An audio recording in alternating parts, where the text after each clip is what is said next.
Bakit nga ba mapanakit at mapanlinlang ang mga narcissist? Ito ay dahil sa kanilang personality. Ito ay kanila ng human nature. Nature na nila to eh. Isa silang scorpion. Isa silang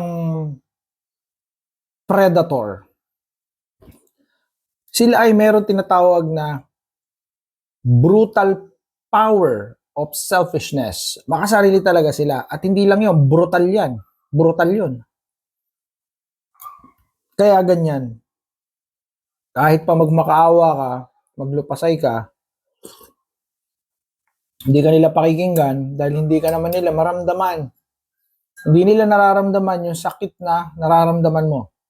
Meron silang tinatawag na lack of empathy.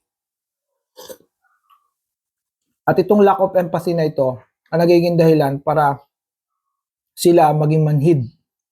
So empty. Meron silang emptiness inside.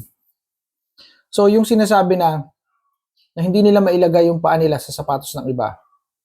Yes, that is an idiomatic expression that's direct, no? Direktang nagpapaliwanag na itong mga taong ito ay hindi talaga nararamdaman ng feelings ng iba.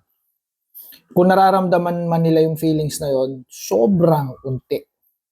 To the point na wala talaga silang pakialam. Wala. So, good morning. I hope it helps and enlightened you.